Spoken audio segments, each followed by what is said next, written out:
এই ভয় ভয় বাবা আইবো বাবা আইবো তুমি আমার ভয় করে আমি কি আর গেল গেল শনিবার দুপুর 2:30টার দিকে মির্জাপুর উপজেলার বাসতৈল এলাকায় ব্যবসায়ী ফরহাদ হোসেন চায়ের দোকানে চা খাচ্ছিলেন। হঠাৎ পেছন আসসালামু আলাইকুম প্রিয় দর্শক, জানিয়ে দেব এখনকার গুরুত্বপূর্ণ টপ নিউজটি। পুরো নিউজটি উপস্থাপন করব আমি নিপা আক্তার শিমু। এবার বিস্তারিত খবর। টাঙ্গাইলের মির্জাপুরে ঘটে গেছে এক মর্মান্তিক হত্যাকাণ্ড। টাকা হাওলাত না দেওয়াকে কেন্দ্র করে এক ব্যবসায়ীকে প্রকাশ্যে কুপিয়ে হত্যা করা হয়েছে। ঘটনাটি ঘটেছে গত শনিবার দুপুর 2:30টার দিকে মির্জাপুর উপজেলার বাসতৈল এলাকায়। নিহত ব্যবসায়ীর নাম ফরহাদ হোসেন। তিনি একটি চায়ের দোকানে বসে চা পান করছিলেন। ঠিক সেই সময় মতিয়ার রহমান নামের এক যুবক পেছন থেকে এসে ধারালো অস্ত্র দিয়ে এলোপাতাড়ি কুপাতে থাকে। ফরহাদের আর্তচিৎকারে স্থানীয়রা এগিয়ে এলে ঘাতক মতিয়ার সেখান থেকে পালিয়ে যায়।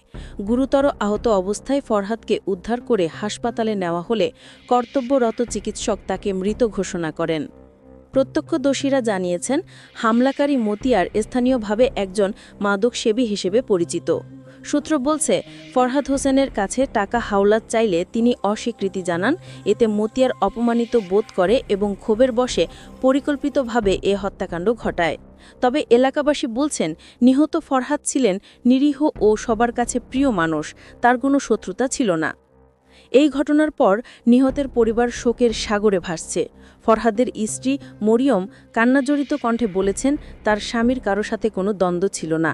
তিনি হত্যাকারীর সঠিক বিচার চান। পরিবারের 2 মেয়ে ও 1 ছেলে বাবাহীন হয়ে অসহায় অবস্থায় পড়েছে।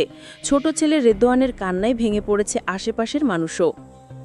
খবর পেয়ে পুলিশ ঘটনাস্থল পরিদর্শন করে মরদেহ উদ্ধার করে ময়না তদন্তের জন্য পাঠায়। নিহতের বাবা বানী উদ্দিন বাদী হয়ে প্রধান আসামি মতিয়ার রহমান সহ আরও 3 জনকে অজ্ঞাতনামা আসামি করে মির্জাপুর থানায় মামলা দায়ের করেছেন। মির্জাপুর থানার ভারপ্রাপ্ত কর্মকর্তা মোহাম্মদ রাশেদুল ইসলাম জানিয়েছেন, পুলিশ দ্রুত ব্যবস্থা নিয়েছে এবং পলাতক আসামিদের গ্রেফতারের চেষ্টা চলছে। তিনি আশ্বাস দিয়েছেন, এ ঘটনায় স্বচ্ছ তদন্ত হবে এবং নিহত পরিবারের ন্যায় বিচার নিশ্চিত করা হবে। প্রিয় দর্শক, এই ছিল এখনকার গুরুত্বপূর্ণ নিউজ। আরও গুরুত্বপূর্ণ নিউজ নিয়ে ফিরছি কিছুক্ষণের